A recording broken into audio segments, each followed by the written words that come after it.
Argentina के Buenos Aires में स्थित ला रेकोलेटा कब्रिस्तान अपने विस्तृत मकबरों और उनके आसपास की कहानियों के लिए जाना जाता है।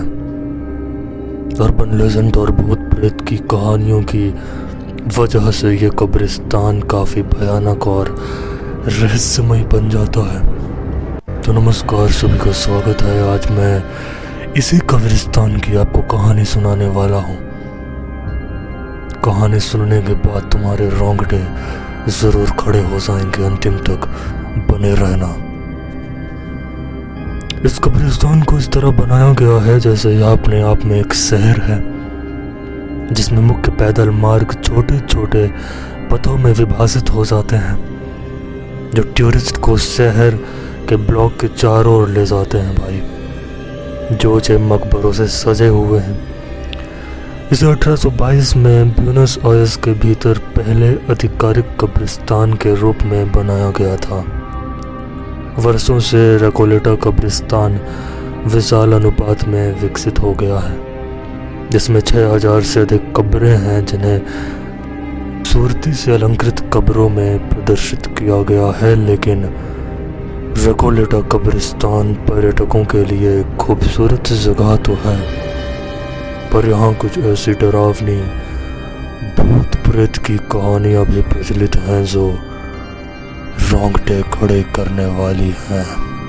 ला रेकोलेटा कब्रिस्तान से निकली सबसे विचलित करने वाली और डरावनी कहानी रूफीना कैम्पसेरस की है।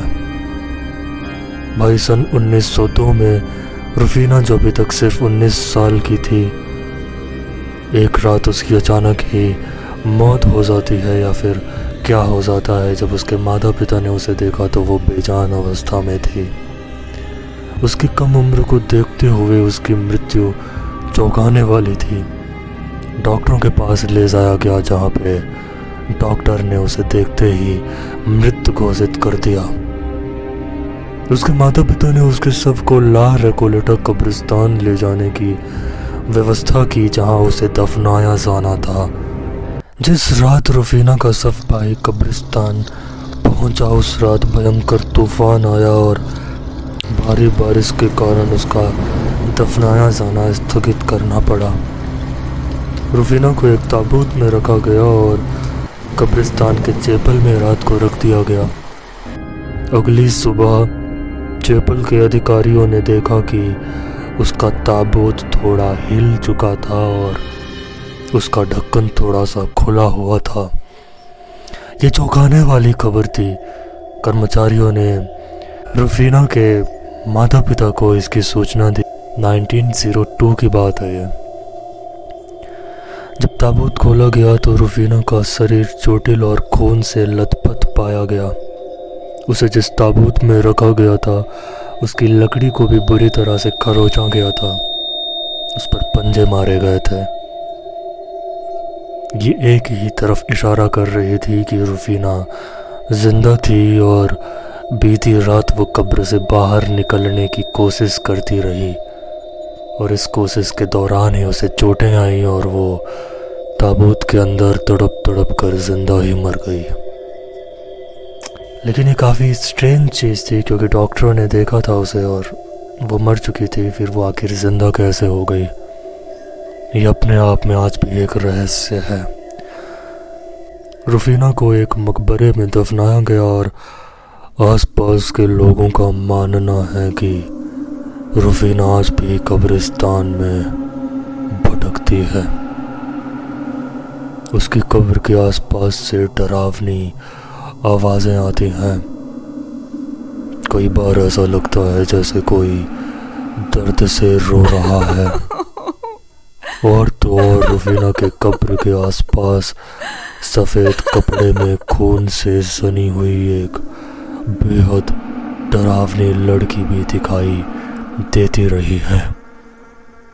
कब्रिस्तान के आसपास से देर रात गुजरने वाले राहगीरों ने बताया है कि उन्हें रास्ते में एक लड़की दिखाई देती है जो सफ़ेद कपड़े पहने हुई है।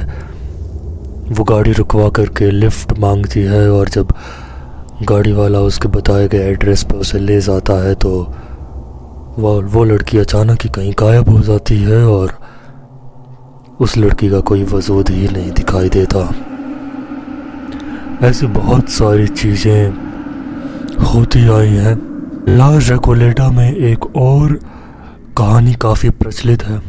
ला रेकोलेटा में एक केयर टेकर जो कि रात में रखवाली किया करता था, 60 साल की उम्र का ये शख्स लगभग 30 सालों से इस कब्रिस्तान की रखवाली करता आया था, नाइट शिफ्ट करते आया था। काम करते ही करते इसके अंदर ऐसी सनक हुई या फिर पता नहीं क्या, लेकिन इसकी इच्छा हुई कि मुझे भी मरने के बाद इसी कब्रिस्तान में दफनाया जाए। और चूँकि ये काफ़ी फेमस कब्रिस्तान थी तो यहाँ पे स्लॉट बुक होते थे भाई। मतलब कब्रिस्तान में अगर किसी की कब्र बनवानी है तो उसकी बुकिंग होती है।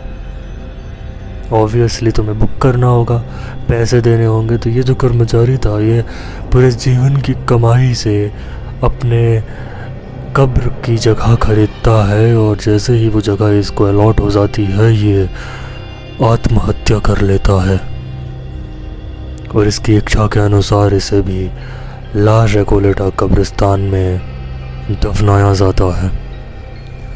यूँ तो इस वॉचमैन की कोई चीज़ दिखाई नहीं दी, इसका भूत कभी नज़र नहीं आया, लेकिन कब्रिस्तान के अंदर आज भी चाबियों की आवाज़ आती है। लोगों का मानना है कि मरने के बाद इसका भूत अब इस कब्रिस्तान की रखवाली कर रहा है। ऐसी ही तमाम कहानियाँ अपने अंदर समेटे हुए है अर्जेंटीना का ये कब्रिस्तान।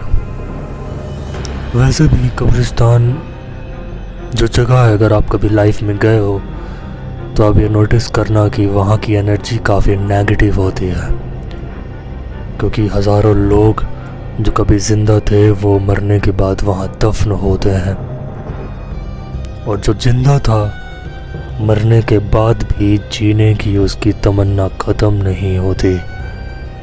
मरने के बाद भी वो ज़िंदा रहने के लिए भटकता है। तो कब्रिस्तान में तो तुम देखोगे कि तुम्हारे घर के आसपास की कोई कब्रिस्तान है, वहाँ ही तुम्हें सैकड़ों कहानियाँ सुनने को मिल जाएंगी।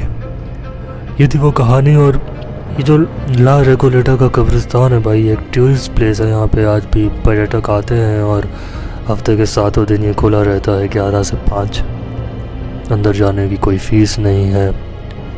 हाँ, तुम्हें गाइड चाहिए होता है क्योंकि ये बहुत बड़े एरिया में, मैंने पहले ही बताया कि एक शहर की तरह है।